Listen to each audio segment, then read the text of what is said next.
Itale pe me mama o fe ko sin gboro me o e. Ara do wa te me un ta o fe ko sin gboro me o e. And I accept needed.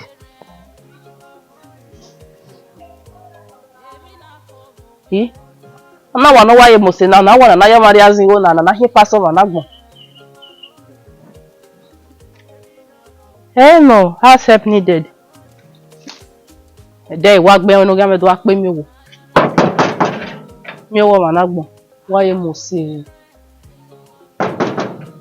All right.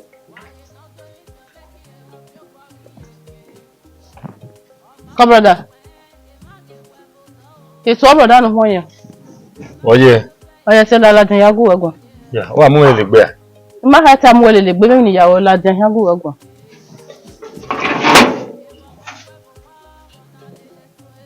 Ko iba yo bare o ma ro no do emu. Eji mi dugbo mo. Mo adesuwa. Ihe agbero ahia ba odo ti wala jana we ya gwali mu na sana wa iru na mi ha sep needed wana so wenu ya mogbe na ga ya wonya wa so re mebo no nya wa ka mi ahia mu ya Wo sa wan ro we o sa ro we na we mi na na ha sep needed na shut up my friend o me ni buti e mana wa gwan si out ha o ko gwa gwan e ni meta si ere isa mu ro pa inu ya kwa me mu ma ko no nya wa oni so mo ba la re mege no nya wa ihia wi na na ebe no watona iri ga yaro wa mogbe na ya gwa agwan ne ari wa na me we gwa agwan na ya iri we la won de ya kwa no we ni me unu na no ya ri me la wa we wa la wa wo kun me jo ma ko no nya wa o ma egu yo ti no nya wa ri me la wo wa ko no you are talking we see what you want adesuwa ni me very good ade brother mo ese body na yi ba mu la wa because me mu na na ne mo marry we o ma ahia Eko mori ya drop my friend ewo na iro ni a emo ni me la wa ọmọ wa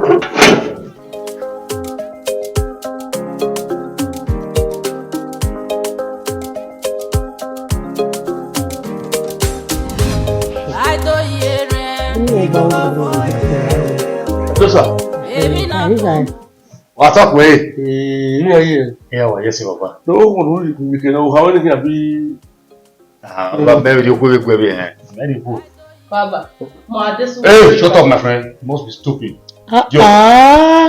Sir, calm down. Enough of that insult. egbe mama de bi yaro je to da we olu popo egbe baba ole gidi wa gbera fún yo ni endo awe ya se so oya me ya die you know mori ku na sa ni wa rie wa to ko yi gbo brother say na ti wa de ya do we as there if you notice the guy we say girl one thing ya apa mo we se me we wuru we me ge ho e pa mata si o ta ma si o be ma wa to itu this one what you abi wa no sir where ti clean le wa e we me ya we na do wa yi where ti if I dey put on your ko ni se na wa be adesu ga ya na kokoro e ba paro ni kwa le igwa fi so igwa pe lórí ga no emi o paro ni to obo ko ni Okay, it's fine then. Since we go away na ya no tana. The wale are wa ni. I'm good to go. So pokpa no na gwi wo wa na ma we ta gbe na. Iguna e o mo ron iguna me ron iguna mama e no si na ka ma wo ron iguna omo ga wa ban ke ni je me ron du wa si me omo ke za mu me ko ni wa wo eyin yi e iguna we ka wo there wa ka wa ya era tarde era aga asene do ri do wa bi we ni ha wa bi o wa nu ri wa na ti bi yo ha we no I thought you were video we no dey na ne we ya ibo ka I just rub my back over ya we no ba do ya si no do wo ha we no ya gbo pa ne we ni gwa wo na onu we sun mu na ya we ti so wa ko ya ba ti so we na the right ya so email that one the 200 requisition is banana ya do person so iwa email e jan emi na wa be that is where agwa ita wa requisition pa Oh man, wala re ba ni. Mi ya no time ma me no na. Wala na wa so so so. e pa ko no Toto. Only can wear. Baba, what was it? When you are one. What is it? 1 year there. Also, one Lona. Those are The man. Lona. yeah, you go away. Can I don't know why you like no one me boy. The man. What up, Baba? You are Mama. Tena tripo ni wale. Ule ukanele.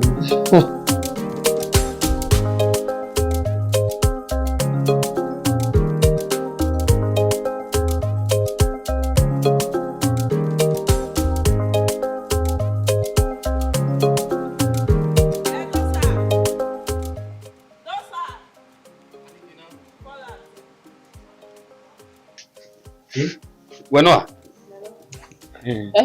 Edosa. Oga when hammer we. O mo ti afa na ware compound na wonu pe. O we because yan ajo e bo se pe we man ni mo ti no gbin we lo e.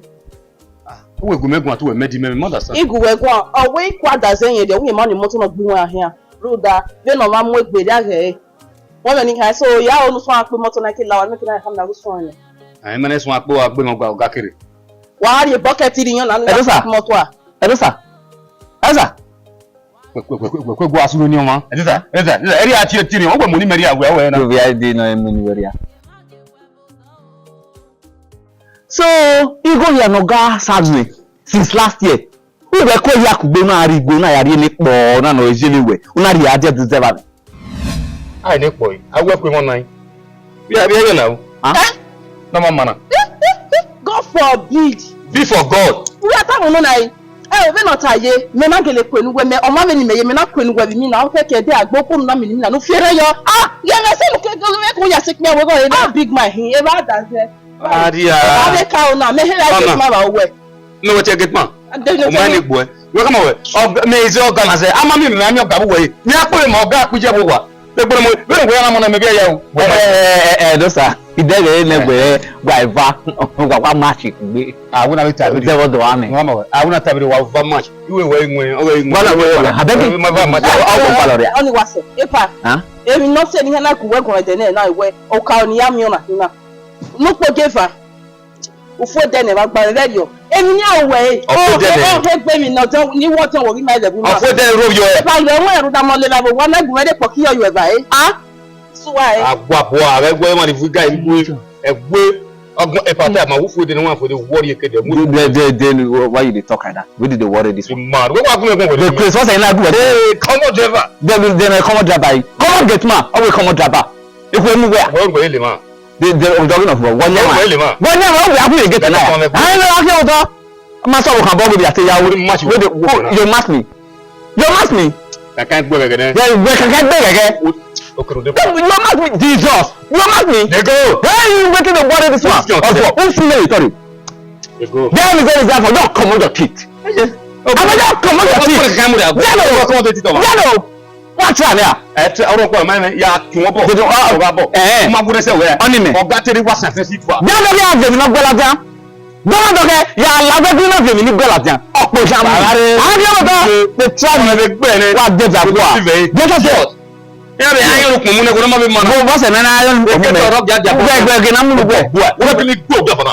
You beat me. Oh, you beat me. Because of you. Say why? The mad. The crazy. That one don't do me the go. There is no matter. I'll just command your teeth. I'll command your teeth. Where come on teeth? Yes, I will not command your teeth. You not do it. Yes. I can't. I'll command your teeth. You not to go again. I can't over. Idiot. Zagara mo. Who made you sorry? Okay, udepa. Yes, sir. Who made you sorry? Oluje. Oma. Idiot. The car is sign Yes, sir. I don't know who made you sorry.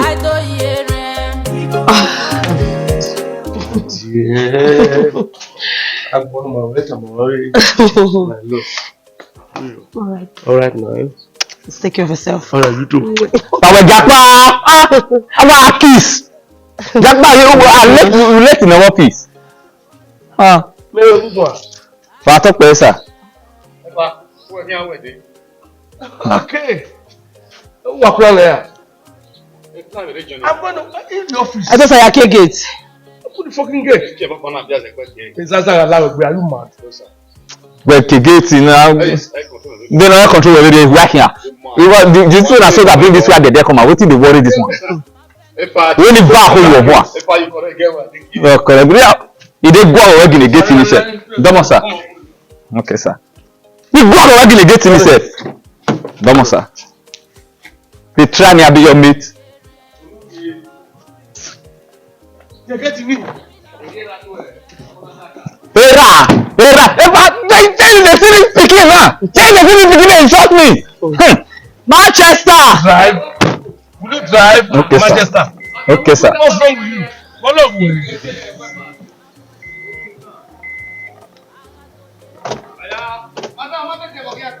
Èmi wọn la wọ ẹgbẹ́ à.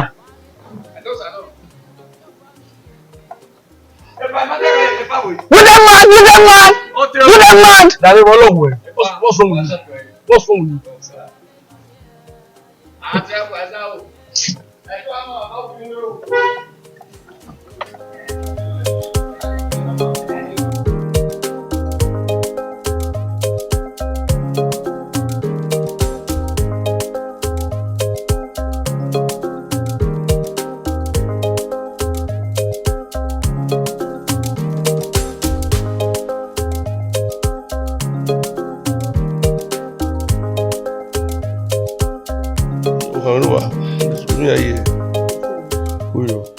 Yeah, you can't nada employ na adesuwa.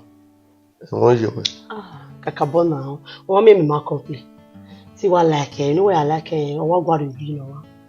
Lè wá sí wa, ọmọ náà gbọ́dẹ̀ náà, wíjọ́ wọn yà kí ẹ. Very funny. No. Ètí ni all look serious. As in. Ọ̀dẹ̀ ìjókòó yìí o. Never a dull moment, only why I like it. Sometimes me aru dubi agiyan ma be egitma be come here worry anymore. Many again organo. But anyway, let's not forget one time we Osemezeka to Abuja. Or a weekend now. Okay. Spend some time with us on a holiday. So we did so now we need go. Okay. So we can buy prepare trust to where when don't like it ya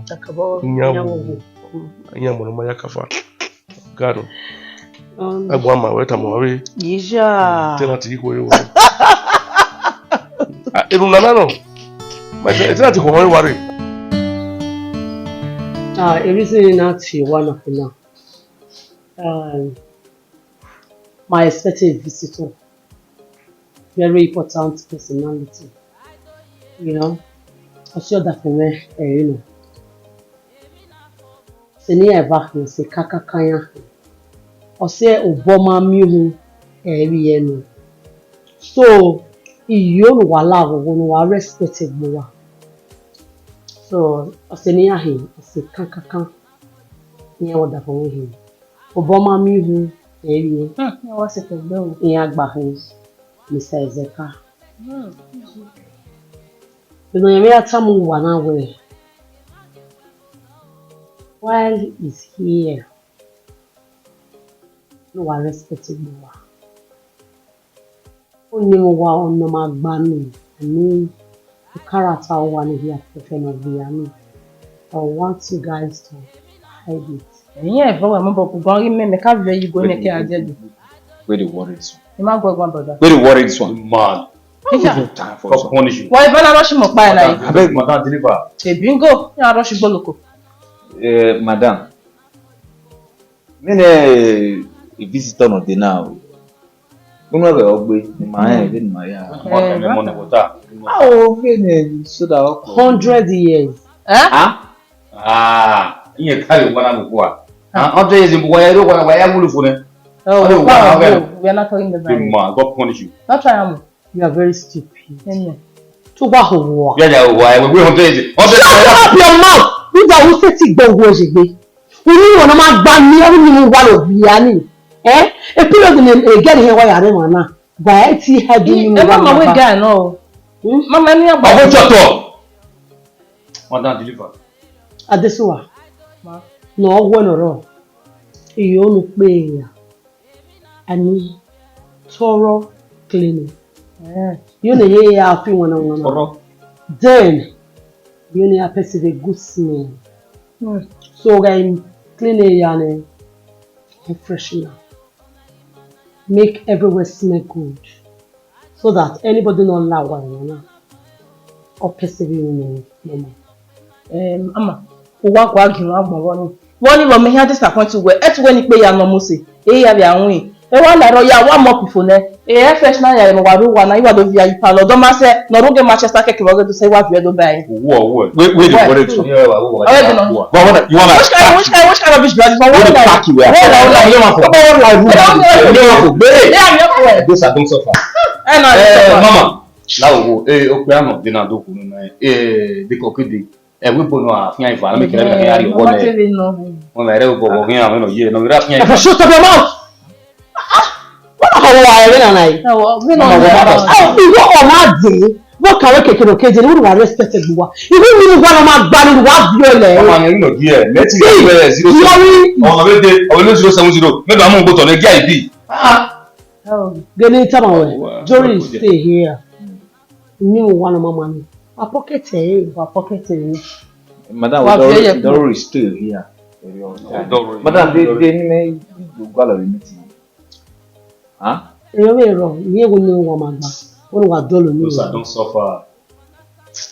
Whoever you are. Huh? Yes. She says you want to say I want to banana. Sorry, I was wala dia. I won't walk back. She's not talking. When they don't get to where they call me, they want to jump. We are here. Where you go outside? No one of them are going to be here. Mother, we don't hear. I'm going to be here. All that Mary are going to But you want to walk back. This is what I'm talking about for you. I'm a big boy. Madam, I work in a little. So na ke na le ba ho yi. Understand? Let do very no here.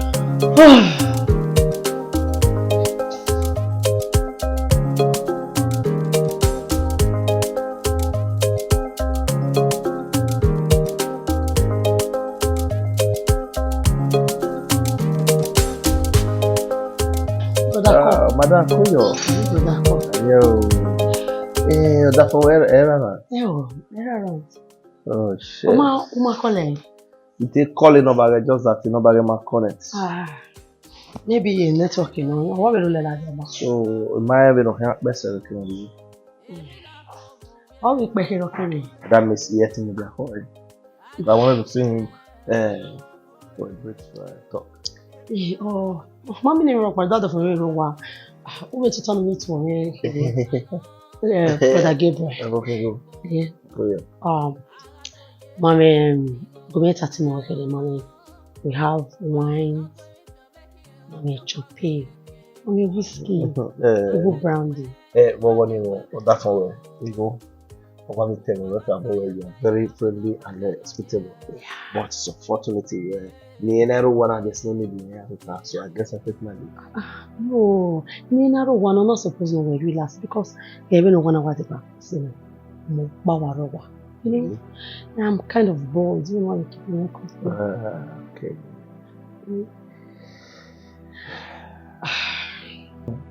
Korea. Problem is, do that for you. Come I wear a good dress. I give it.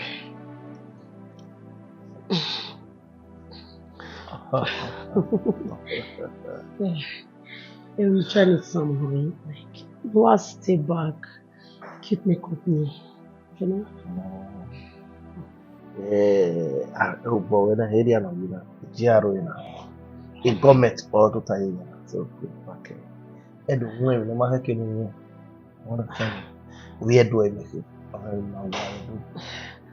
So, it's okay. Okay, where or who can go with? How many stop here now? You want everybody on how with me. First time of seeing me? Come on! Back up, boy. You don't know where I live in life for where? You know where Moses said? You know where? It's so fortunate. Come on, stop that. But weird way, man. No weird. Our word, they confuse already. Woman, go off here and back say, as they to know I'm bullying. Rubbish. Wabwa. Don't know. Why boy I woke there very well keke. Then you were going baby. But mad.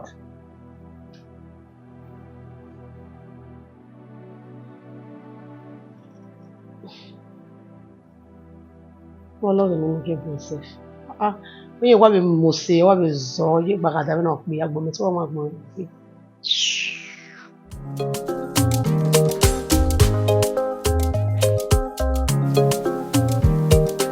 Manchester. Yeah. Why you look it? Anyway, where the pilot? The pilot. Oma. Alright, cheers. No, they are Mutiarena. When you get my not about when I'm in that time in Manchester. Oh, time. Okay, well, my actual time. I did. The time always stop. Hola. ¡Hala! ¿Cómo? ¿Cuánto cuesta? Continue. Very okay, sir. Ezeka. Or Kabujade. And on landing, he just called me. The flight ain't landing. Yeah, save Johnny. Where? Save Johnny. Oh, Jesus. Oh, they tell me what tour they land, they go and pick him. But tell me save Johnny. Johnny for what? Okay. Yaya pick esa. Benin Airport, sir. Oh, Cotonou Airport. Lokoja Airport. So my friend remote here saying that. Oh yes, let it fly. Who have Manchester. Benin Airport. Okay. I repeat, Benin Airport. Okay, you come with you, ne? Oh, you know.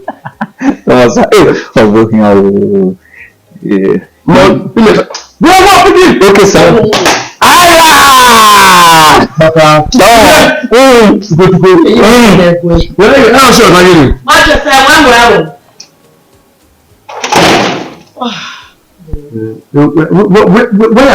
why are you playing there? on the empire player, in Ariana, what a boy interview who like him. About any man,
Abokia o. Ma o. Abokia ko wa. Ija. What's up, Wade? If you are ne. Ija le. Pardon mo. Domo. Ona pa no. Monya. If you are ne. Wọ́n tó pè wá àrọ́jọ pápá ọ̀yẹ́ pẹ̀pẹ̀rù ilẹ̀ sí i. Ewu wa la lórí. Ìyàdó. Pa. Wa kó yọrí di. Ẹsẹ̀ ká wọ́n ọ̀gá ọ̀hìn. Wọ́n wá fresh you every second. Saluba yẹn dẹ̀ mọ́ mi wọ̀ yìí yẹn náà. Come madam. How was the flight? Fine. Okay. That's lovely.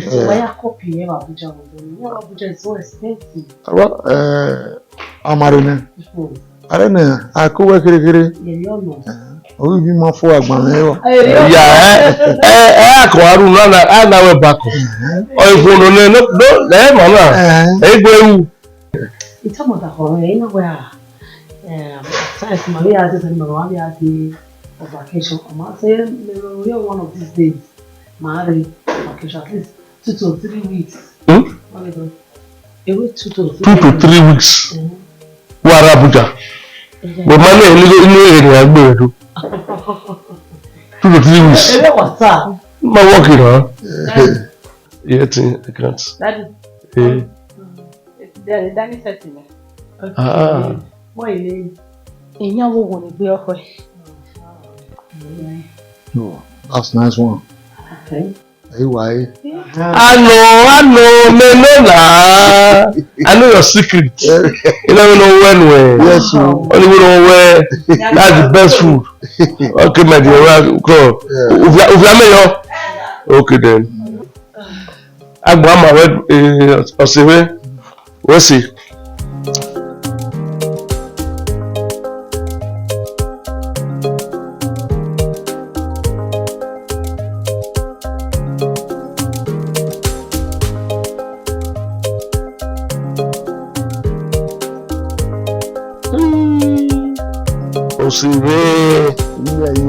Ezeka Menu.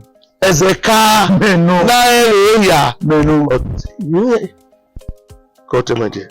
Oh yeah. We la Marcus Guma Kie. Oh. We wa gwe. Yeah, well, mommy.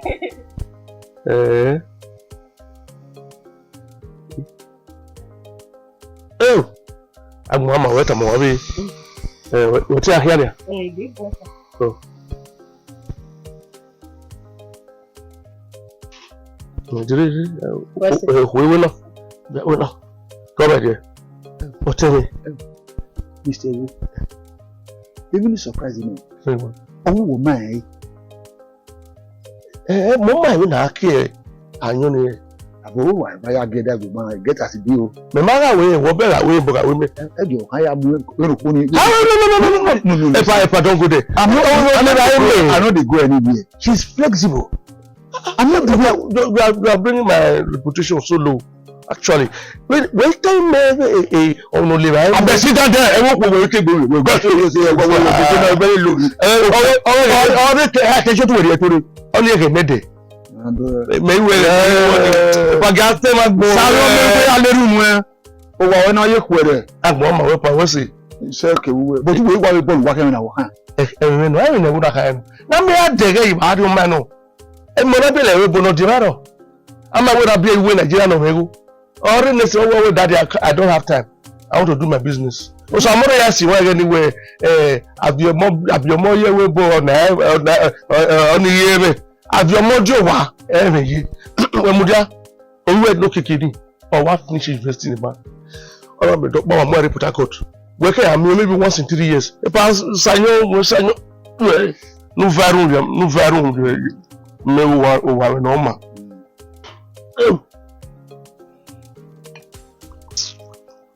o da me gbe ya ke mepa Osimigo Igo do kwanu to ama o. Se papa. Ina mo ama we gbo. Se. Obi abuwan wa de anye o. Se. E fi gbo ko mi wo wa anye o. Se. Iwu ni. Se. Ko ya kada mu do na opa ikeyin no opa ka pa ka o. Eru na no baba ewu va pe amuri agbo. A ni ru no ka pa. Oro na ka pa. E va ba pa do pa na ka pa do na wu na. We ri agbo. Oro na we wu. Oro na wu na. O ni ma we wu ni. Oni obote Jesu wuru ki fada obi Jesus ni wu agbon na ti fada ye be we ite won go we wa si iguru a o bi akara igba le ro igbo wa ran we yin oni we wa to wi akara wo mu na sota se o egbonu ma na ya igbu se baba se e na bu mo egbo se o baba to pe se sa ni dawe igbe pa iti ewe ime no we you are like my senior brother, even though my was in my hand, yeah. Abuja ni. When you are nata. Yeah, generally. Also, men okay Canada don't tell me Abuja. I want to you with Canada. Yes. Oh, my friend, I ain't gonna lie to you. It looks like Canada. Or you careful. Anyway, also where they are. Pay me visit. Okay. I might know what you would wait. And I'm wearing in my doesn't matter.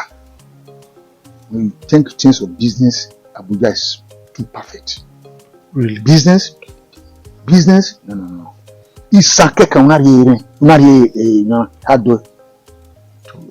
say when you talk in terms of business, Abuja is real. But you cannot come to Abuja. Why? Oh, you cannot come to Abuja. If I was a... Where get me? What's the problem? Listen, no, you are my friend. Where get me? You are in Abuja. Oh, you know, you are here. Because if you see the girls there, boy, I know. You know what? Yes. I'm a married man. I used to be like that. Now, I'm a changed man. When the working man, she will tell you. Yeah, a changed man. Yes, of course. Are we Eli? Eli. Those are old lives. Eli gave me a friend beginning. Yes. Hey, but marry on here. Me marry me. Why about the moon report you? I don't marry me. What kind of now? She was in my office. You want to tell my good friends come from maybe Abuja. I'm going to pick him at the airport. Or if can I come with you? No, yes, you can. And now we had the ice cream, you know. If I last I can. But ice cream doesn't make any difference. It makes difference. I want to make the ice cream for what? Don't do that. Look at you. You see, no, I'm not like that. If I'm not like that. I used to, but these days I'm changed my. But no, you have to worry totally. Oh, I want trust in it. If we try to ask her. Yeah, only right there. I won't mind. Okay, won't mind.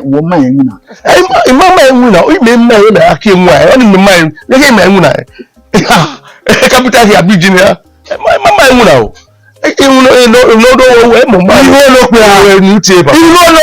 you are calling somebody. Money car yeah. I'm when we already had to show the I know the tricks. Anyway, don't have anyway. Let's forget about it. Let's do that because we're working. You are coming where you can't have Boko. When I get one, you tell her that? Yes, sir. No, you don't do that. When I'm doing off my money, it doesn't matter. I struggle for my money. I remember the Buhari time where kitchen working here.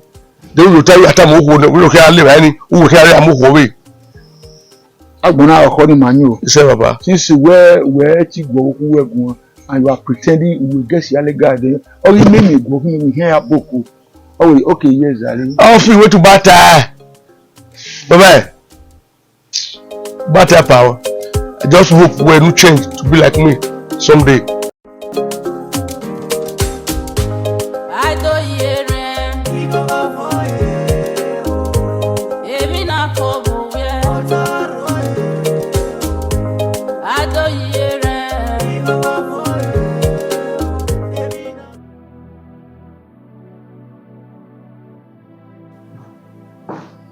Heavily. Walking. When is the super killer? Eh?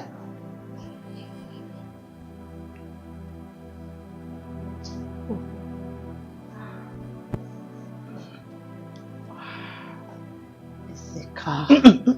But what's soon? Calm down. Yes. You don't be a fear. You know you are a married woman. Omega, maybe at a move where I'm not a married woman. Then why are you doing this to me? See, madam, if I can't respect you, I won't see me, please. I can't be if you're now already just local champion. Yes, I'm a local champion. You are not. You are not. Ezeka. I believe the door. Okay. Come and use the door. Okay. In my way now. Close the door. Come, let's talk. Loud. I need us to talk. I'm not like even when you're behaving now. Maybe we could carry Abuja of all places. Calm down. People will do our way, not to hire them all those local champions. Zika Abuja connection. Suppose no one understand.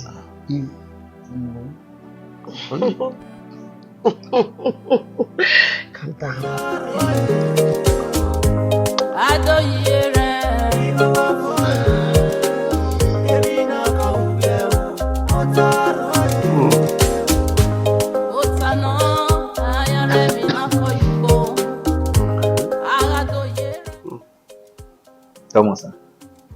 Manchester. Come on, sir. Yeah, where me? Sir. Yeah. I hope all is well. We makiri give ma. In what way? Beni wa ya mina nason concerning Emma Vigwe. Yeah. The nason. No we made a bomb to Iran and Virgin. Beni wa ya mina ma. We damn even pay me 4 months salary ahead. Ni na arigwe. Ya we rame wa here boy watch. Wa ge review boy watch. Why you be o fi bo la wa kan. When pay yen egbe kin we fi na egbe ewo. On the first time, on the second time, on the third time. Nga o do kina. O kilo pe la o ma ri go. Ori me sa. No. Ori me sa. Well, if you're not alone 6 months, I gave you 6 months salary. You came back to only 2 months. 4 months where Umario and Maria a baby. If I know, Larry, Manchester. Sir. Manchester. Sir. Yes, I will. If you're there, yeah. I bet Me and why I only one win at the city. My village. I want to come here in the city. Oh, my God, in the city. As I am in the city. You go to me. I want to come here. We are talking about it. Let me see your back. Sir? Let me see your back. Okay, sir. We can. Is that allowed? Come on. Huh? Get out of here. Motherfucker. One more line. Just fellow.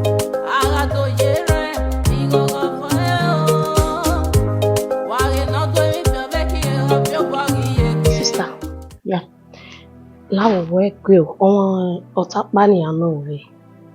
Okay.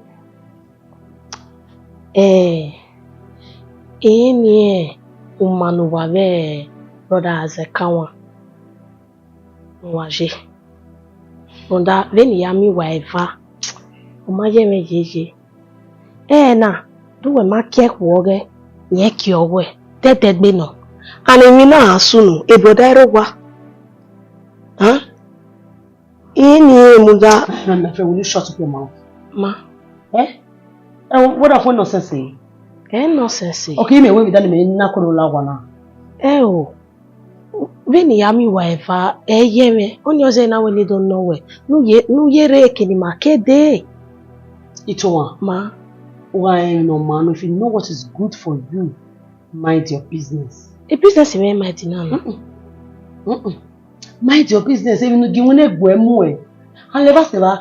I'm going to say where my can makede. Me why can makede? Me I do go make makede. So I don't see anything wrong with that. If imagine me upon here, what be Jimmy Yari can makede. So stop reminding me. There is no way. A brother in myo. Huh? Why we know? So Ma. Okay, the matter with my home. Okay, me way me done yatamu we ye me. Me will be done for bringing you in. My way with them will advise you as another you are my elder sister and hey, I'm your junior sister. I will give you my advice. Then you know them no care what that you might understand the movement wife. Only say na go and go. Huh? When the brother do me wife very you know ma. So I understand the way. Okay, we never tell me where we buy you on. Then the brother here me we couldn't manage the business. Of your hand. I bet you will be done yet tomorrow no lawa. So mind your business. Okay. Nonsense. Get out.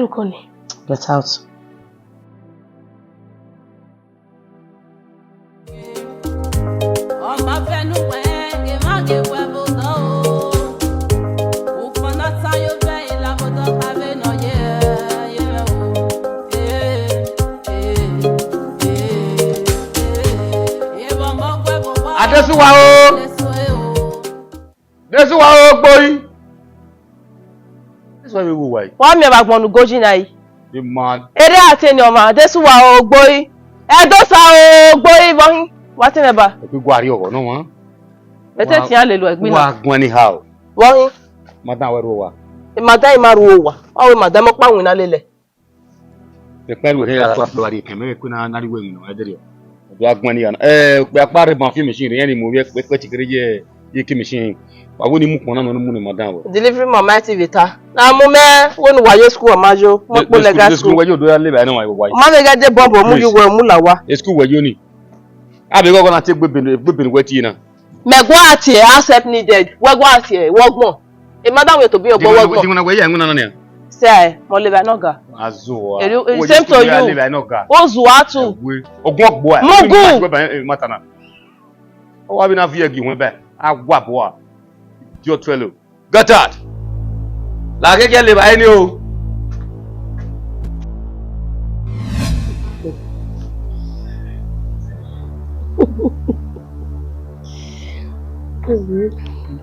Hey, sister. Oh, Jesus. You are going to do. I want to move in and move. Jump over,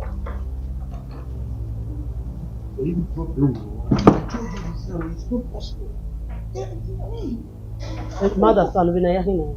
And I reborn as a joy. I do that. I agree. No, what's in here now? We are good man. Eh? Are you sure? Yes. You make it here, William.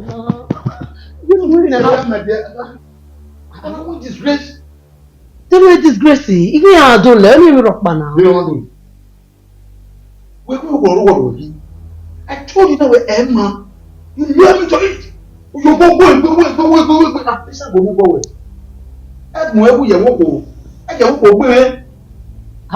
Oh, my video now. What is any even now? You the session of it, but not supposed to cool lead down now. Oh, we know you. Eh? I think you will be. Like me. Let's just want to do somewhere. Oh, what a funa. Barry here. Oh, here. The papa to a row. Oh, you man.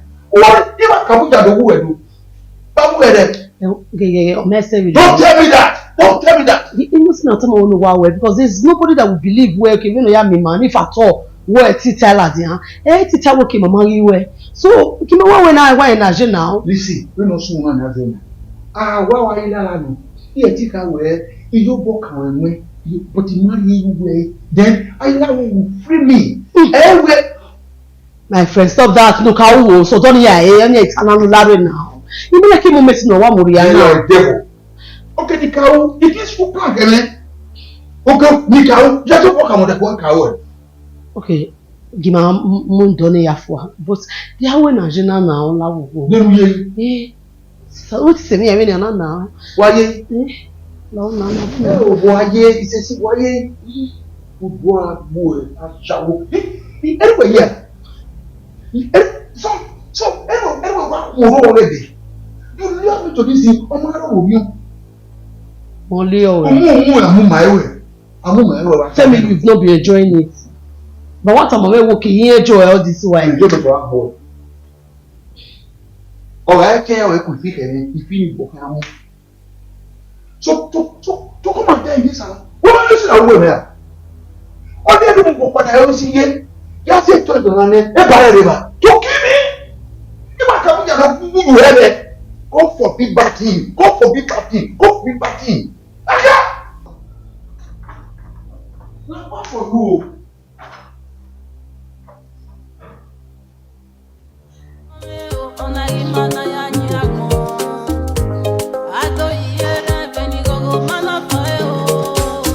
Adesuwa. Madam.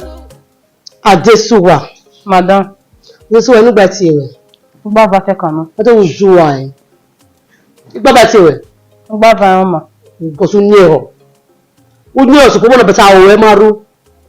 Wá mi ẹ̀ báyìí. Wọ́n bẹ́ pàṣẹ ká mi ẹ̀wù. Wọ́n kà ẹ́.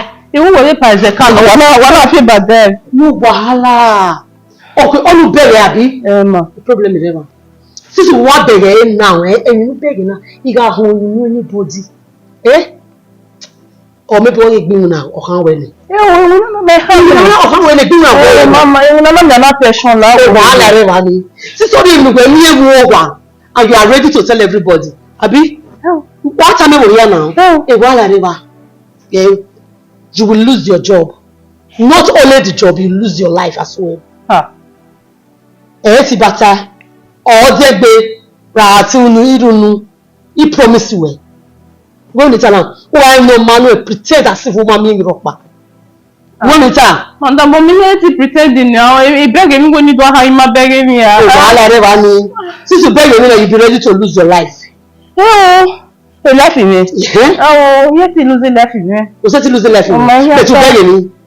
It's a big way by the carbon. Come on, then we beg any you will set it go any. Who will not losing life in me? You are going if it all. Tibata. You know, why no man and none will be near the delay now. This is our way around your toss. You know, on the rock by home. Cut order for me. You know, yeah, our way. Sorry, no matter. You have me, pa. You hate her. But you have to have me get my driver. Oh! Whatever. So I tell you, who will do what lose the life you wear. Oh, yeah, tell me you don't who. That's just the fact. When Camilla go in the Google. That's what poetry when they're home banner. I'm not telling you to my driver by then me no. You go now go one. Ume milita. So ume militani when you tell me get my tell me anybody. You should tell me that we dey we make why tell me we are here. We are take coffee when you talk. Maybe that time you go make go allow go make when you talk. My ya tell me Water. We are doing it. Get out. You here, mom.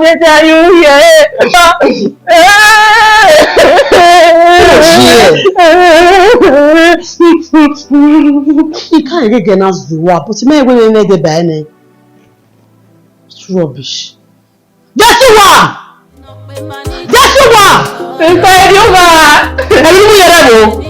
okay. Start getting a chair. What's the problem? So, this problem. The problem only here. You know this stupid girl at the sewer. Where go on now? No there. Even not the female. Okay. You know, the female not as the car. Then go real you know. Along the line, I just don't know about where a dispatch rider way, you know. More so, but more so don't have badge la so in my impression in a gate like or to do miss it up with a moment in me, you know. By what time? By what time? I have before 12. Before 12. Maruwa. Maruwa. Thomas, stop now. Only my tana. Okay. Wow. Only my tana. Okay. It's time when you know soon. Okay. And you are my sister. Yes. So you should be my companion, my backup. Definitely. Everything. Exactly. You say that where I made the outcome of this situation because at this work, you know, no, yeah, Miss Interpreter mother for me where maybe something else was going on. Why more? I understand. Oh, whatever, and what baje, Abi? Oh, Rutamame. Oh, that sister, you know where they're nowhere. You said there's nothing going on between you two. Why more about now that I understand? And you said you did not do anything. It's Please be serious for once. If you have been telling now, why when you now? Why? Okay, Weber, you understand wow, I understand where every day you are not a mezekano dori ya where abi ruta na do mi wa abi there's nothing bad there now. Why can't we obiereba? Ama where you up now? There's no need for that,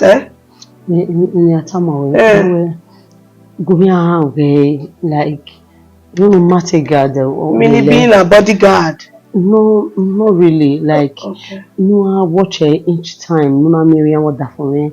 Mudia. That's the way you're here. I tell you, no, make mother for me. Okay, Mama. I'll try my best. Oh, sister, they are not what up. Yeah, ain't the reason we are way again now. What's no? As in, what's going on? Huh? Okay.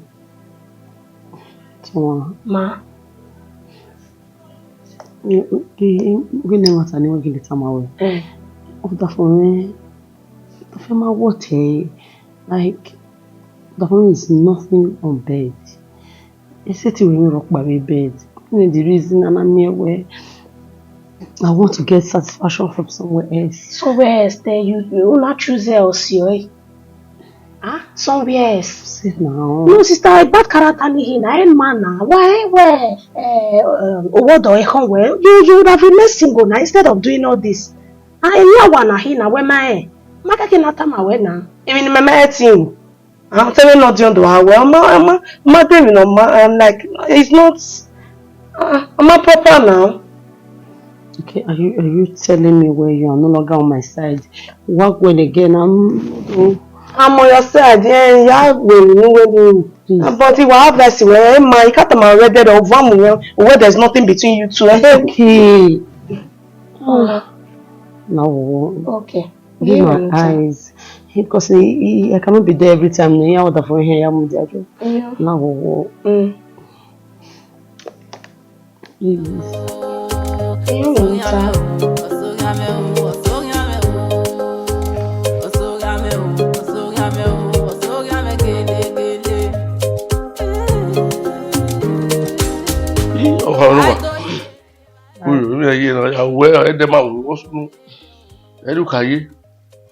Morning.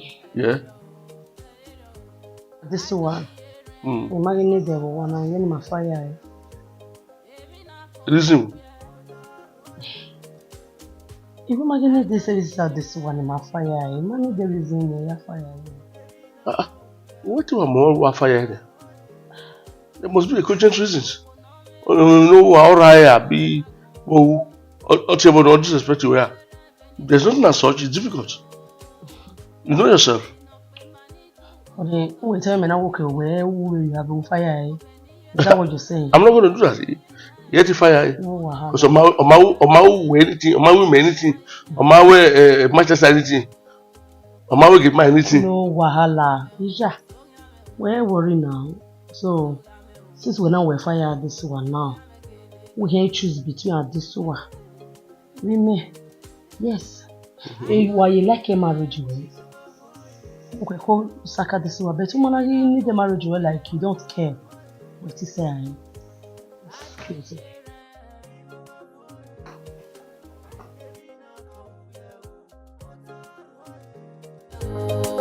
Mama, I'm the worker.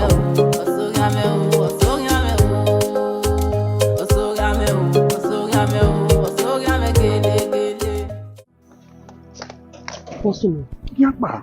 What's you? What are you? Eh? What you buying? Eh, me what you do? So, what you do? So, when you do so, do I reject what are you? No, me ask go where me man. We're not telling you. Hello. Get down. Sabi ho. I didn't even know. What now? Eh? Okay, make it during last evening, and we make him handle the situation. He don't learn now. He still has get. Igbuyi ma anytime I go try the time of that for me. Yet ya gbewa. I'm in charge. Enu ya do don't go to what to when I ban again go we here agbe me egba. We make what you we are no we so. I don't even you don't have to leave. A compassion who that compassion. You're not doing it one you wear. Ezeka. Again what they money. I'm afraid. Ezeka. We here was the situation by living. Yes. We got banner. My husband will definitely ask questions. Your mighty say gonna see it here back. So we say on that. So now we give my what's in here you. Nobody will know. If boy my this one. Okay? Yeah, you are do Kabuja. Kabuja didn't do the problem here. That's the problem now. Working as a problem now. Because we got banner, only we create a problem. Okay, no matter. Moruwe, I don't live Moruwe, one I'm afraid of her. That girl. God believe in me for once.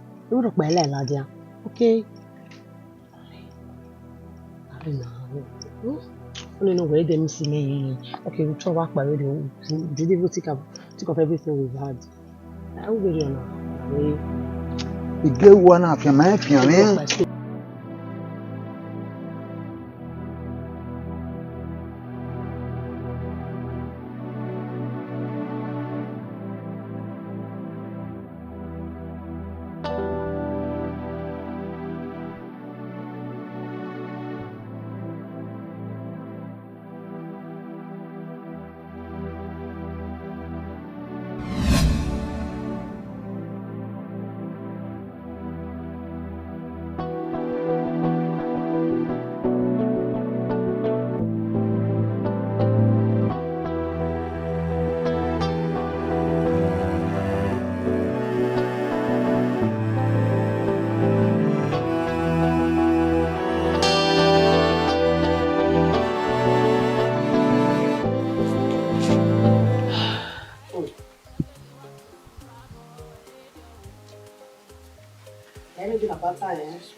Lágbèrègbè.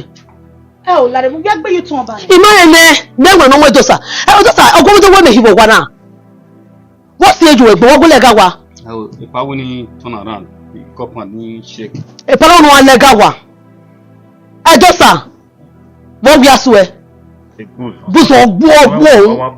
Wa zu abagbo. So when I gi owo no ri oko nu yari enu ku setijo. Where department we? Where is so to we gbe na lega wa? Ozimu everything. Even the time away, mama no mie be nana, una ba wonu time aro opa, we give no mie, ujo wa media. Shut up. Good no you be back. Dosa. We abeg you kewe.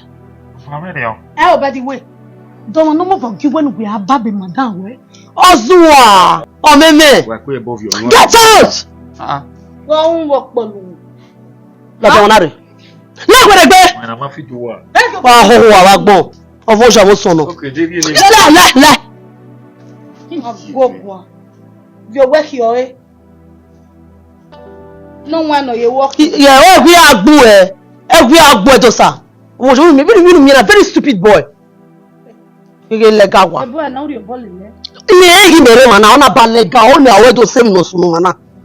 Eri o wa duwe dede ni yo be no riye mo na fa me Dosa on the normal ground Dosa ari yo ko wa o so we yi me e wo ni ma de department yen we ya wa be gia wa be yewe du won lo ki mu je wa na illegal wa na We mu ade wa na we ma lecture e boy wa ma lecture ya eri ye ya me ya se gbe driver lo yi ya me o sister shall come.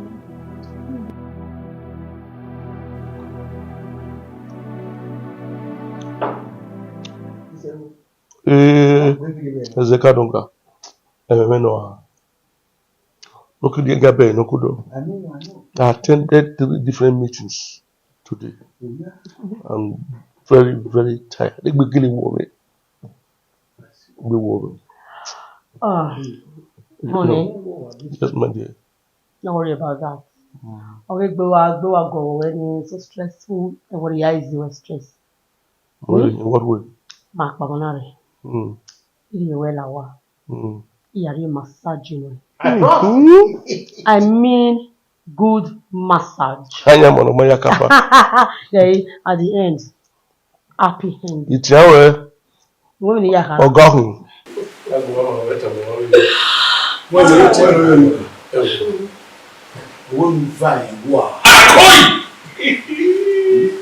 Akamakoti. I want that.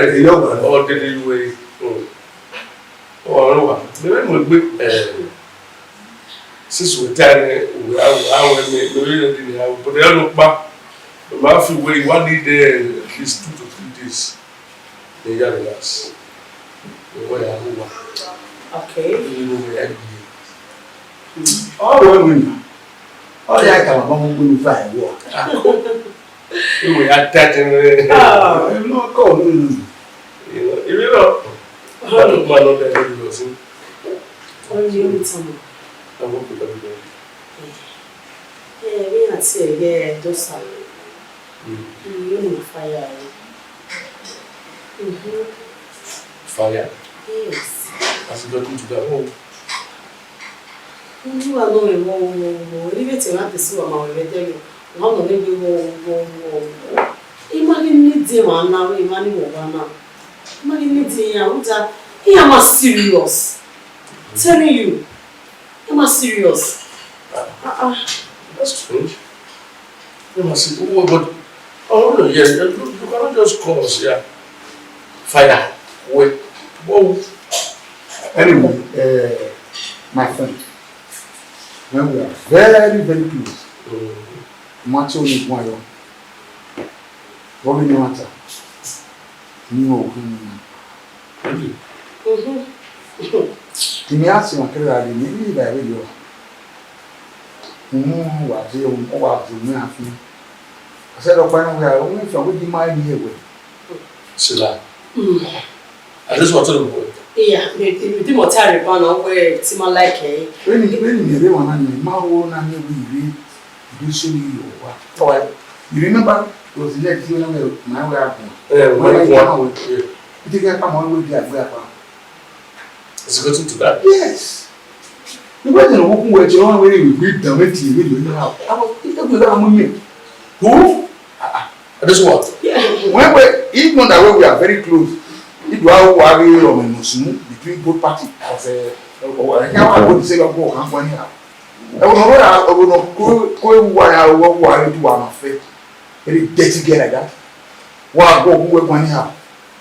Oh, however, I'm not going to condone that. But nevertheless, I'll look into the matter. Try. The fact because I working men, put it on fire, what big. The woman here go who were born. Oh, yeah, they were now because he got tired, you got tired of the way you were. You try to explain my one moment. What is that? So, who were I with a married parlor? Oh, may I walk on me? How will you get? On the way, walking into that. Walking mighty Maru, never all the way. Hey, you know, maybe where body with. No, you quite put that. All the way away. Also, when you are being monkey. Is it not the same food I'm eating too?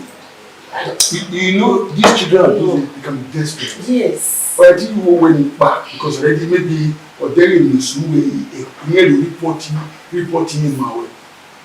Again? But I don't know, no boys, people I know. Now you start putting me in the same way. Anyway, like I said before, I'll look into the matter. You know, the first time I was going to have to okay. Yeah, but I want to happen. What time I want to anyway, no deal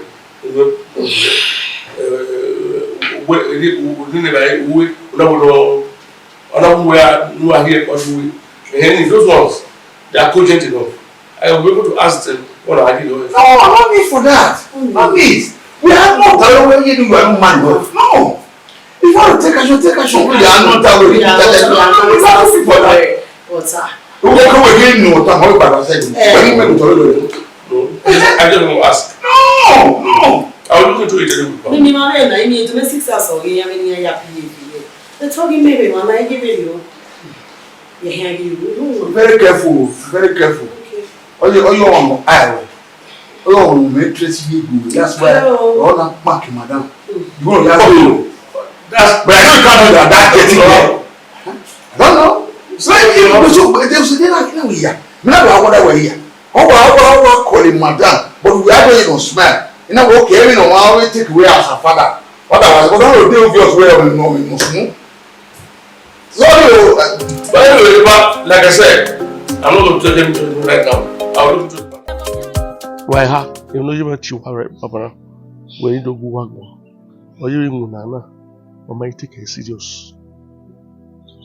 So, you do come over. Do you go when Nana one? What time I will my work?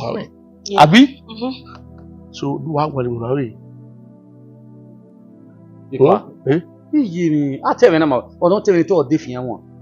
Ingunana, you may want to take Bobo. Kakabo, you may move. Sure. The bad women, hey. You boy a gunwe. I tell not serious if you win we're serious. Eh? At the moment, not serious, you know, we have a new pogo to go. Madam will come over. You boy via gunwe. Come over, man. Oh, I'm going on. That's a lot. Marina, I don't know bug you. those are what your friends are in. What Manchester? What? I must tell you, Basa. What are you? Iwe Abi. Abi or Bio. Well, no, this one, no. Come, Baba. Or you on eh? Okay, maybe been when back. Huh? Oh, Baba, you go Baboto. Eh, a home lawyer, Jesus. Now, in Winana, F.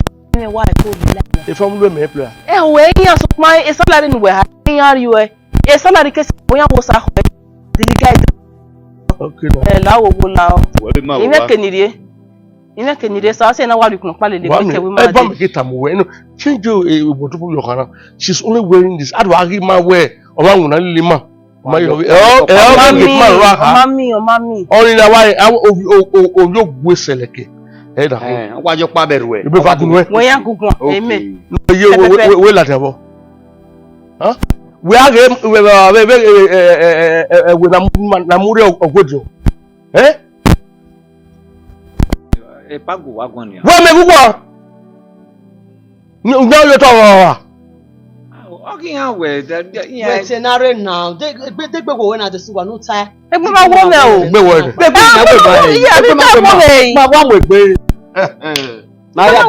Oh, not gear. Oh, you know, last time by Sodos.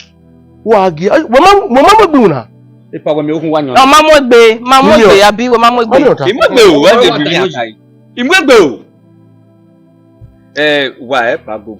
Why take example from me? Or say, just take example. But you shut up your mouth. Huh? When it's up on Nagaya. A quick way. How ask you why Hannah address what? You are excluding yourself. Why always say, what I will wear?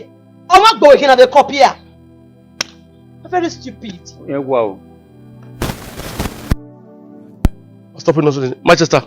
Here's a guess for you. Look, I'll be back. Take care. Oh, when we are starting, idiot fellow. we are here gates. You are tapping with you are. Lydia. The power de Rio.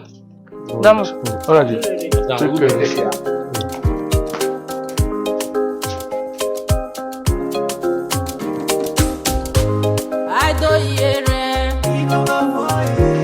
Imam Manchester. Nini ya hii. Yes, sir, don't sir. Kuyo. Don't sir. Wa mien. Yes, sir. Tabe. Me. O me ni am yo basa. Yeah. Ona. No one do to atabo no yigo no. Ukima me gba ni ha. You came here, but I just my open with the good one. Yeah, we go. Aha. Okay. Baba, you know, save your life, you know. Save my life. Alamo re. Ame. How? Owo kan. Keki be pa ezeka. Bini ya fun egbeji no to waga. Na we atama we ndai ko mezi mi. We ina ya fun egbeji no to waga. Ezeka bobo kan. U bata bitu. Ti bata baba. Umi. Ni de hian do bi moto we na we de ni do bi moto nda we no ke ya resi na. Awe ni do monare. Me wa kilo la wa fun egbeji no to. Ezeka wa lalo yo ta. Manchester. Tana.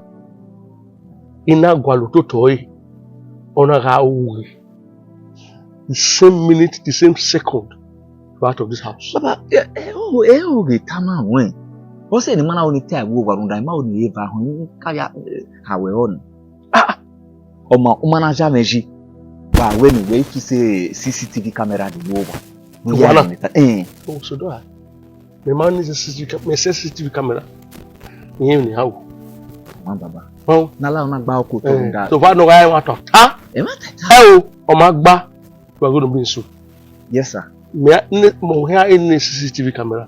Yeah, after my Baba. Oh, yeah. So yeah, I want to. Yeah. Omana guy want to. The matter no. We like it. Papa, you come we me. Emi do again no. Obi do hin. Ki o re na yin re manedo ma wa e. E na we ya ha we. Awa no wa e. Awa mai. Zekan la lo ho Baba. Osime. Ta. Awo ya mo ke potire. No go give me. Give me ni amore. Osi. Ona yo se. Yeah. Ona ya mata o. E mata no. E worry. Ye ga mata. E mata no. Ya find out when time away. You ga find out. Ona ga emutana oge no. You are your own. E nri kan we wu e. E no ri kan we Baba wa wu me. Iyen ni na o mi. Ha? Baba lao. Mwege obi Aidohieren. Igwe na be won. Iyen be ni ni hi aje. Akem nye gwe awe do so to bi na kana. Ma onu isike imatan. That means even time mata. Isiko. We are tona na. We do gele. Ya agwa to to. Na agwa. Oh. Amuzo abakwe. I know we here. I will. You can go. What's it? All right. Baba, you have to decide whether when you are going to yes. You go make so good. You Come on. Asa. Come on. Oyo.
When I was saying, I don't understand.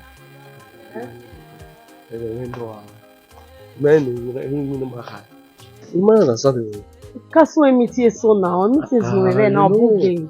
Even I know now. It's not my fault. Don't sleep in New York. You know, I'm out. Man, I'm gonna umi by. Wake your love away now. There's no need now. Those are you stupid. What have you got from me? Go. Get out. Get away. You start moving. The way you are doing now. Yeah, at least 8, 9. Or 10. You're not even specific. 8, 9. Let's leave it by 10. Approximately 10, I'll be home. Alright. Mom, I wish you too. Take good care of yourself. Alright. Manchester. But I'm here. What's wrong with you?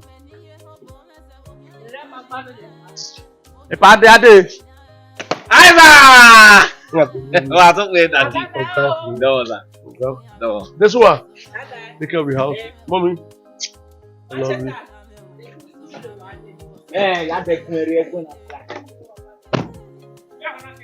I love you. Open that fucking gate. Unlock your gate. Walare.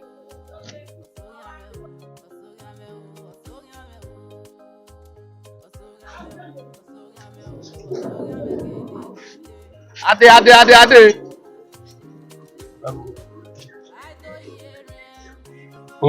Are. So. Iya, I take it in any people. Okay, doctor. Go back, my friend. Idiot. Yeah. Maria vai assim ou não? Vai nem quer.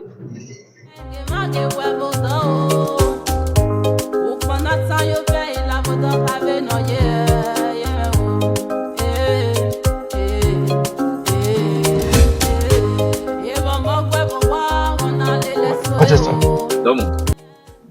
What's the junction line? Reverse.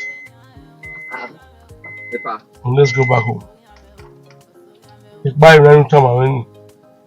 Okay.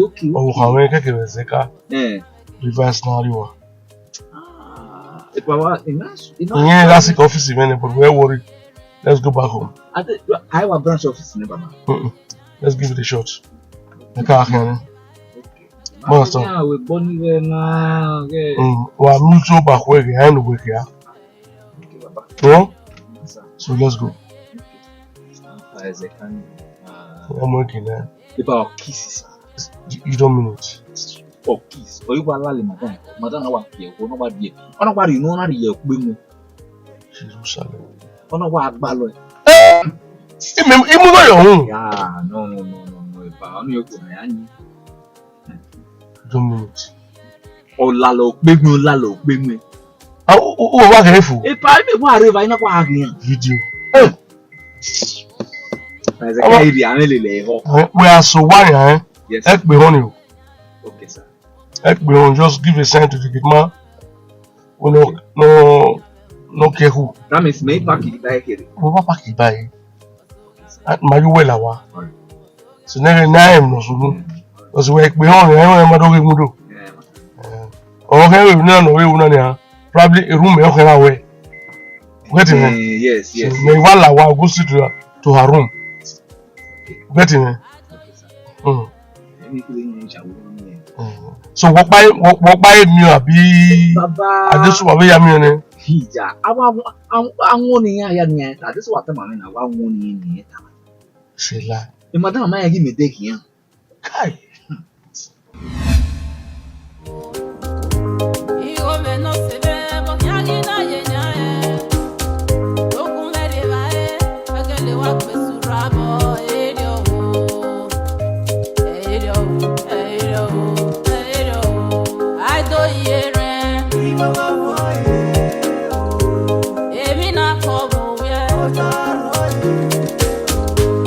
Aidohieren.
to so wa wo de wo ma ko so. Gbemo, let me know join o ma enjoy mo so a. O go mi na mi na wu. Gbemo go a. Keke ti na lo wa gbo. Wa mi na mi o me. Bia mi na mi me. Aṣọ́wó, kẹ́kẹ́ ti ní ọjọ́sà! Ọjọ́sà kẹ́kẹ́ ti ní! Ọgbọ́n bá gbọ́ ẹ̀! Ó dẹ̀gì yẹ kẹ́! Kẹ́kẹ́ ti ní oye láti ọwọ́ wa! Kẹ́kẹ́ ti ní! Báàzù àbádá gbọ̀ wẹ́! Tẹ́sí wa! Tí ẹ pọ̀ ní fún wa!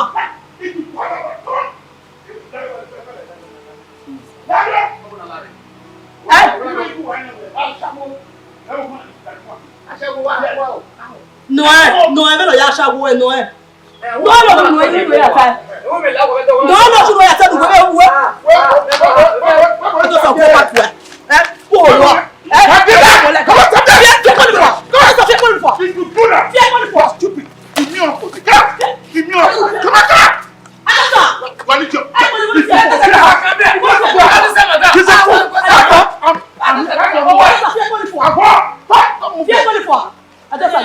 You can't do anything.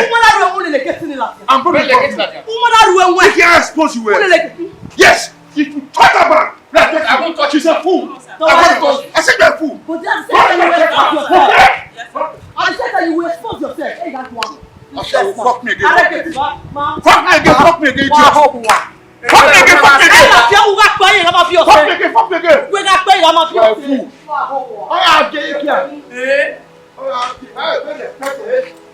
Look at that! That's good of you! Bastard idiot! Why this person who hold a yak here?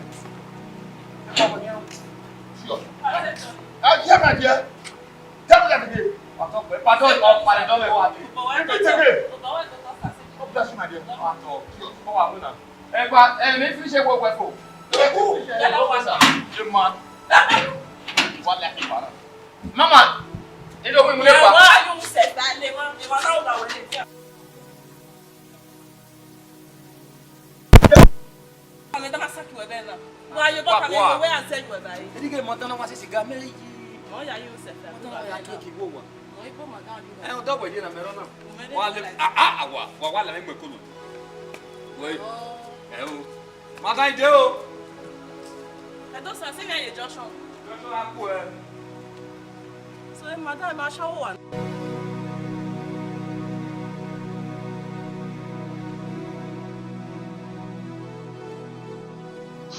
Hell, Miaga ne payak mana. Tọ́wá dòwú. Iye ni wọ́n kọ́ ni mẹ́nẹ́jà rẹ̀ náà yìí ló wà pọ́nà wà fún bẹ́ẹ̀ náà. Ibi tí bàwọn mú láyé. Ẹ̀mẹ̀ta náà ni ẹ̀ tó yẹ. Àmọ́ sàbẹ̀tì àwọn yàrá rẹ̀ bẹ́ẹ̀ fún wa o. Àdìgbọ́n náà ni mẹ̀jẹ̀ náà ẹgbẹ́ yẹn kí yẹn.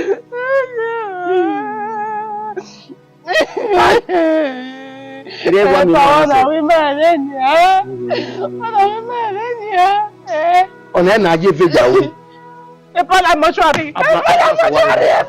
Ìbáyé mi ẹsẹ̀ o, ìbáyé mi ẹsẹ̀ o, ìbáyé mi ẹsẹ̀ o. Ìfọ̀lá mọ́ṣúárì.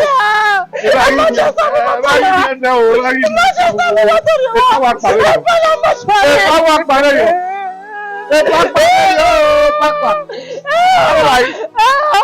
Ayé wa, àwọn pa.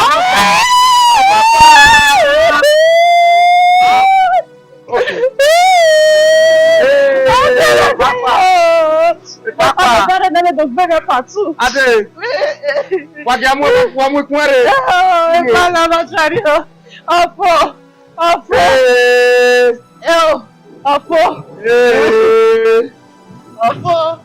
Ẹ̀jọ́sà náà ṣe mẹ́ ọ̀pọ̀. Ìbáyé mi ẹsẹ̀ o. Demotari wà mọ́ ẹ̀yìn. Ọ̀yẹ́kẹ̀rẹ́ à. Ìwọ́n demotari. Ẹ̀gbọ́n sí ọmọ. Yàmi àwọn ẹ̀nà rẹ̀ mi náà ìwò gbèsè. Ó jẹ́ owó sà. Òkè ní ẹ máa gbé. Okay, I will transfer. Kì ní ẹ máa gbé o. Okay, I will transfer. Ọyọ ìṣòwò kàtìkàtì. Bàbá kọ̀. No more sir. Bọ́ yẹn. Okay, I will transfer. Àmọ́ ìṣe ìfàtí wà pàkẹ́. Iṣẹ́ ìkó wọ̀d wọlé lẹ́yìn náà. Ẹ ní kiri. Ìfà ìtì. Yeah, if you mean you get me what? What's in your man? Okay, I'm going to solve. What do you do?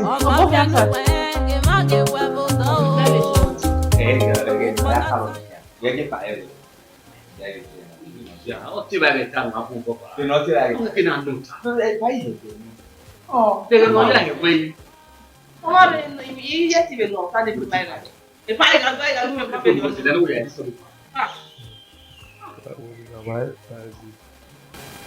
It was enemies.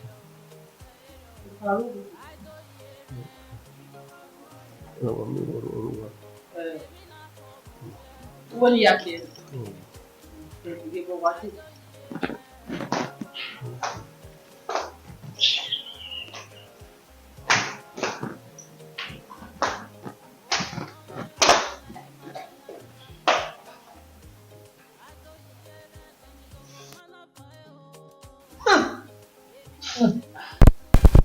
Only go here. Yes, sir.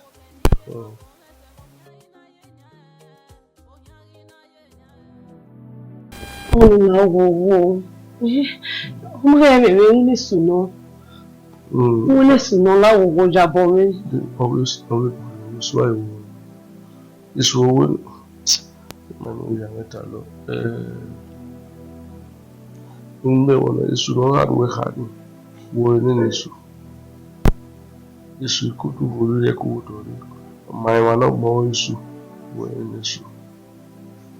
Una yé náà ni ìgbé máa yẹn tì mí yọ èyí fún ìgbé nù náà là ń wà ìrìn ẹ̀yà náà wọ ẹ̀ ní dẹ́nu ẹ̀ nígbàgbọ́ ẹ̀ dẹ́ ibi ìyànà ìlú ẹ̀ nípa.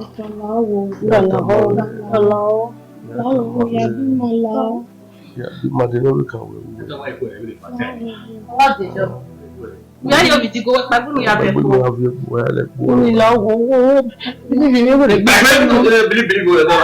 Madam, I beg you, boy, I am a poor option. Back.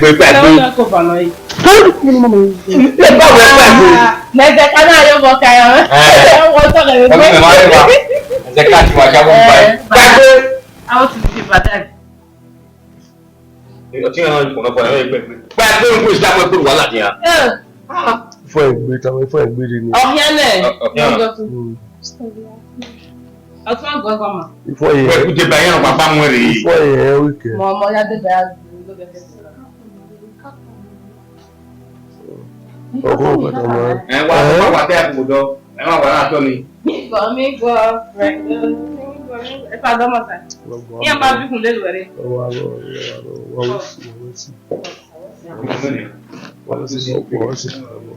Manchester. Okay, vamos. Manchester. Vamos. Quanto pesa? Manchester United. Para abrir até mim. Watamae. Mingo, friendo. Mingo, friendo. Mas ele vai, ele vai ver o dinheiro. Where you got pin red like green move. Ya mo to we go.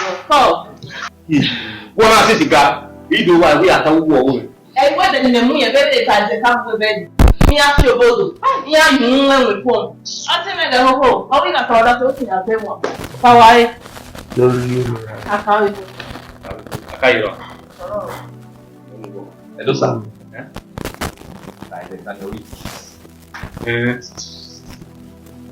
Ẹ̀wà rẹ̀ ìkẹ́ni fífi fàájú àhá. Wọ́n kò kàn ní ẹ̀dẹ̀ rẹ̀. Ọba alálọ̀ ìwọ. Wẹ̀rí wà. Yàtọ̀ sí mọ́tò. Ìdè bí Yàtọ̀ sí mọ́tò. Yàrí ẹ̀. Ìwẹ́lẹ̀ máa ń bà sí o. Máa bà sí o, wẹ́rí wà. If I get them down your own. Olórí ata lọ máa lọ. A ní kò fi yẹ. Ọwọ́ àpò. Mẹ́rù wà ẹ̀wà ro. Ọ̀dájọ́ kàrọ̀ ọ̀nà yìí. Ayé ò lè fún ìfúrìjì mẹ́rin. Kuna gẹ̀gbọ́n kí kò tí o lùkọ́ ẹ̀. Ní àwọn tẹ̀lé àwọn àlejòmí pa. Ọ̀rọ̀ wà mú yẹ. Mẹ́rin náà lè sáàtì ní domi yẹ. Kó fẹ́ náà ní ìyá. Àásùwẹ̀ ní gbọ́dọ̀ mú wa. Yàbí ọ̀lẹ́ ìlú àbí ọ̀lẹ́ ìlú. Mọ̀ mẹ́ẹ̀ẹ́dì. Bàbá kò fẹ́lẹ̀ ní àmì náà. Fẹ́lẹ̀.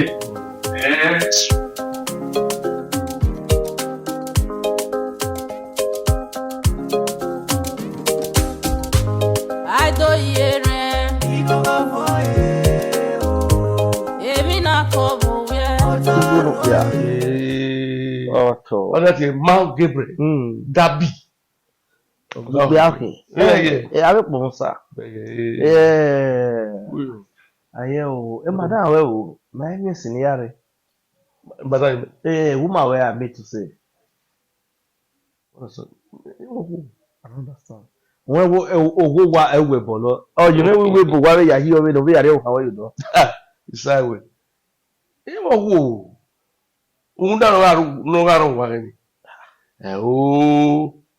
Edo ne do te igbe aga no ho. Kewe kita. Onja ma. Are you serious? I'm not serious. Who for it? She's no longer here. What's wrong? Well, Simeon Zeka. Okay, so no, Babylon ni. No, Abuja, yeah. Zeka na no do to me. Na kana driver git ya ka gun mo. Ima ya yo ye no all time. Wa pa wa ya no you fun wa. No ye. I believe on it. I don't know ke meri mu na ya ti o kan o wa. Iri mu na we here re na. Ihe o ka we take time we o do re o ya mi si we na we fu me was na ta driver Manchester na reverse Manchester we we reverse you ya mwe wata ma nto ma ni you ya mwe na gele reverse yes we reverse mo aso wa na ekbe gogo ekbe ro kama na ta gitma wa ide good my no why bu ni bu ai wa sare hin no wa kiro o wa you know we na you can anasa mu pa sodos o wa kiro mo na wala wa mo wala ke mi ni ka wa ru wo ka we mami ko bi o ge anata ko bi aru wa we no wa lu du me isu du na ya ni wa ni ikena wa yu toru ona wa yu toru dukuri Jesu era yu re o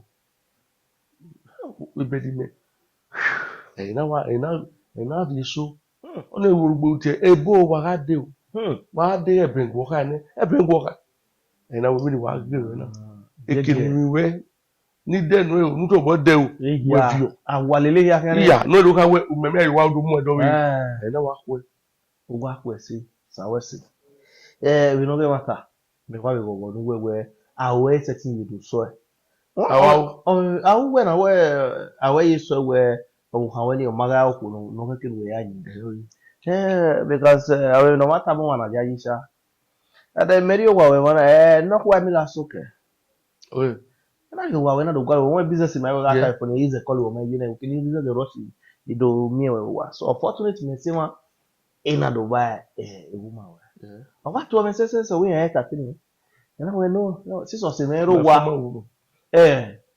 obukawe I mean your former woman so me gora we yaeka tini na we no ni me yagun asin God be to tai na no ke yes I remember oyigbe nwunye me de ne onwunye me de me ori boy me kwa we okay din alo ede na we agwara o tedo obi do to boy de na ebi kire o ma ya fiawu na me ma me wu ye gbo kan yo ni fi o ma re your boy me wa your boy kan Olorun do bi fa yo kwa we ime agba si me igbe asi mi o ke si fi so to le Jesu wuru ku fada o bi me si eri na we agwa ya na we no o we mo inu ile lesson me o we amoyo na we ya te we ni kama we but yi era o na ta we te tamame o si o ta mo wa kan wa igbe ka no tan mi me ni ya di amata mi me be iwa ya fun we iwi wo wa mere ekita awa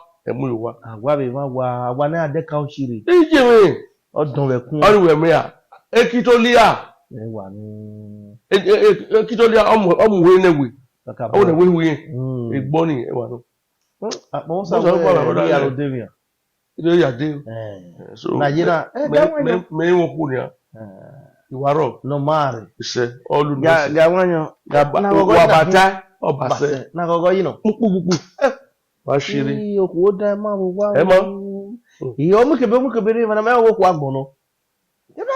Ya ma kweru o. Ma ya kusi to bo na bio.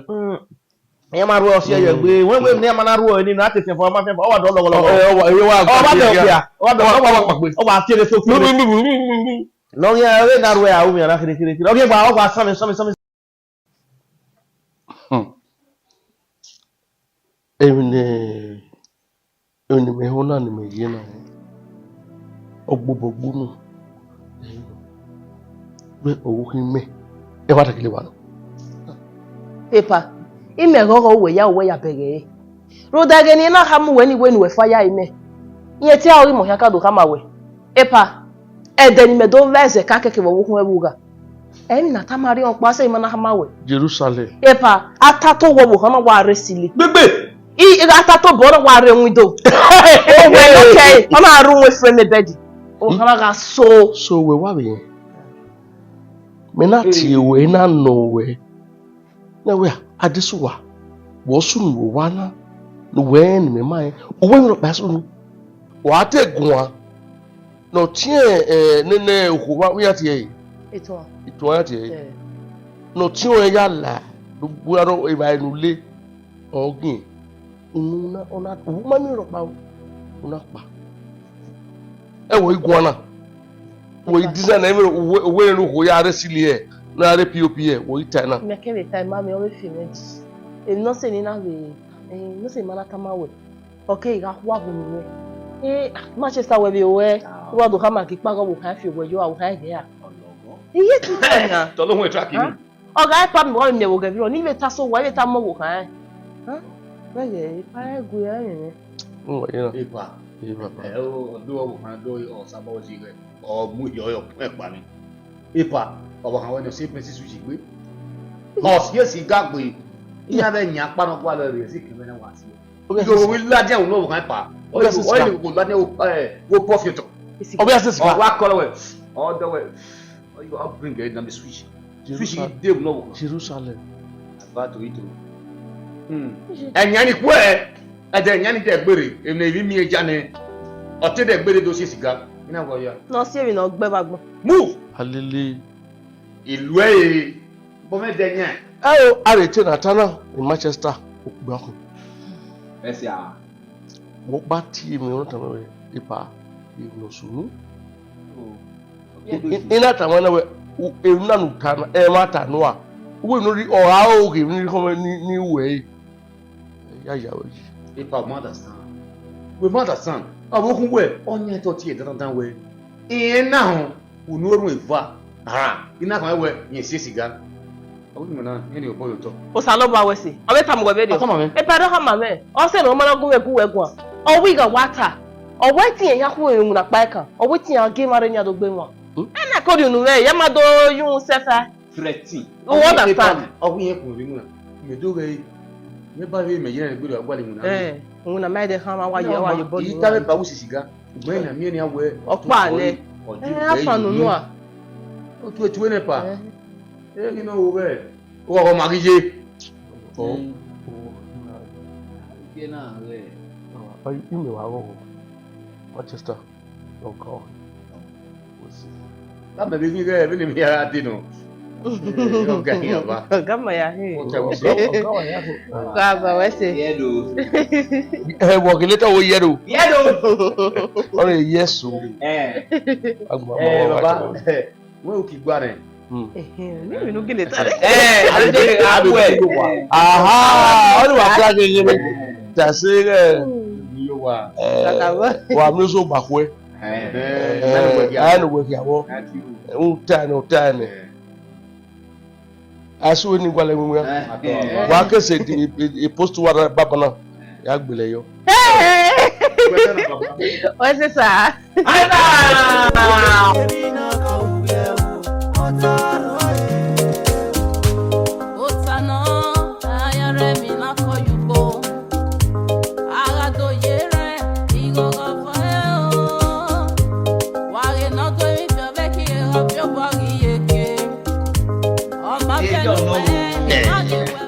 Àwọn no kwa mi la tu.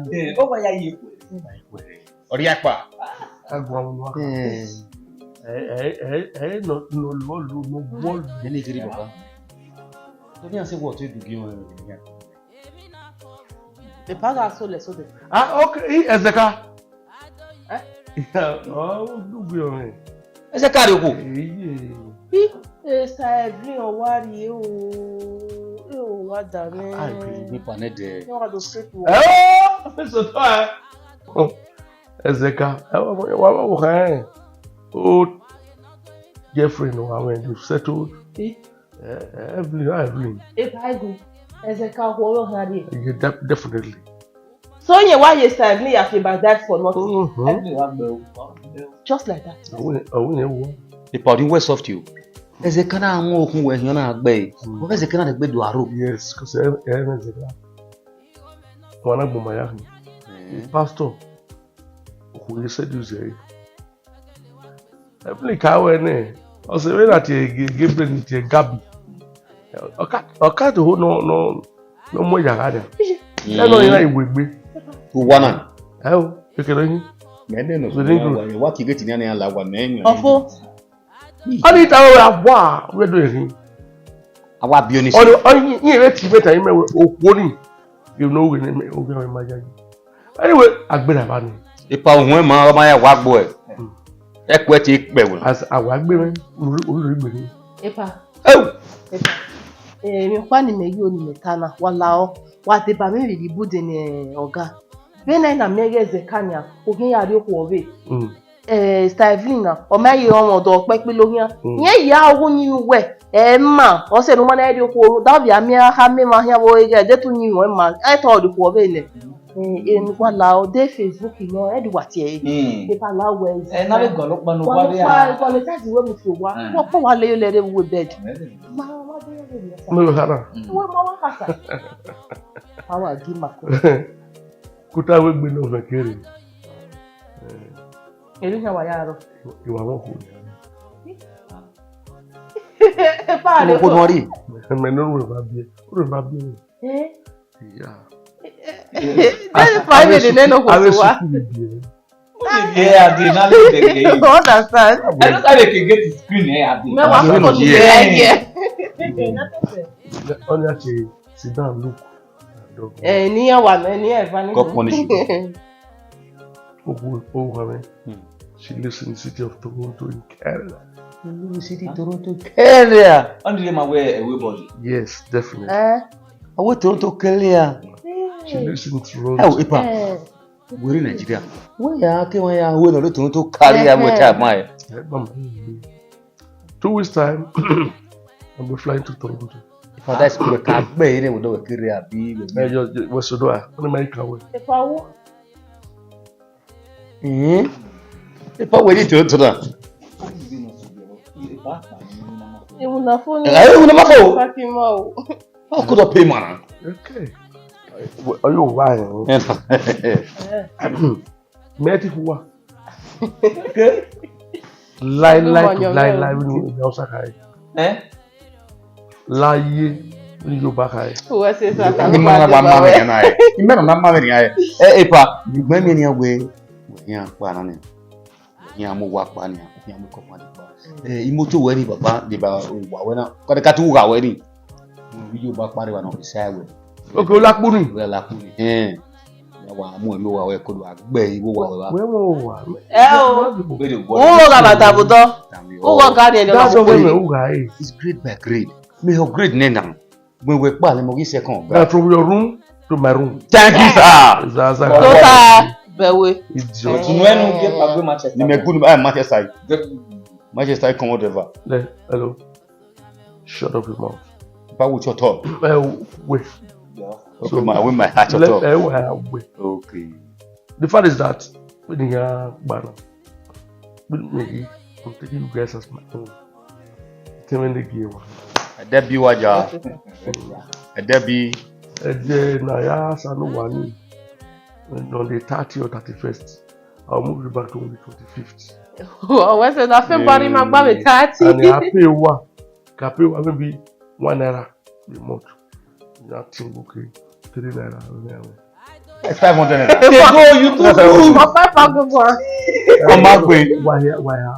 What is that? So pano.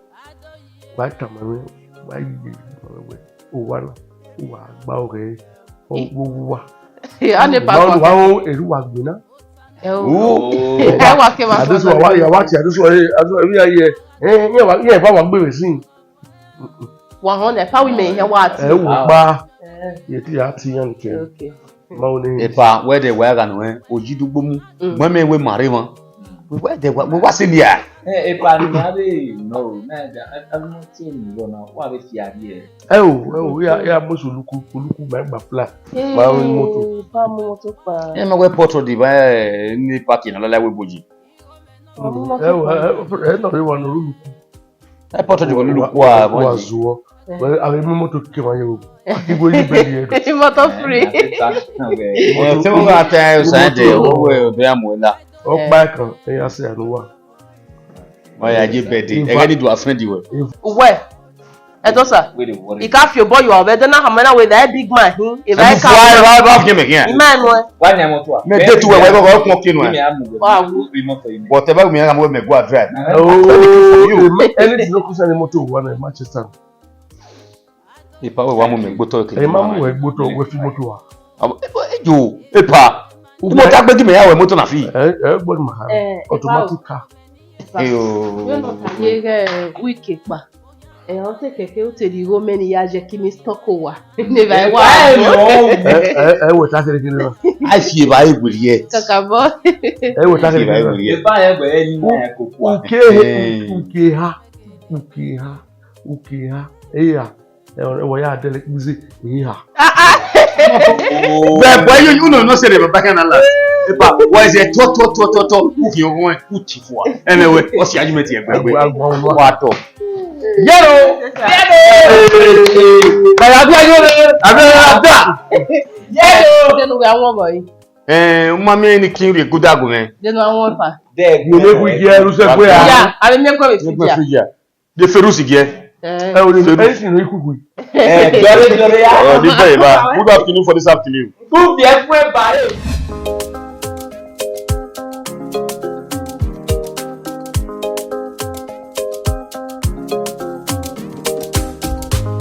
Aidohieren. Èmi náà kò bù wẹ́. Aidohieren.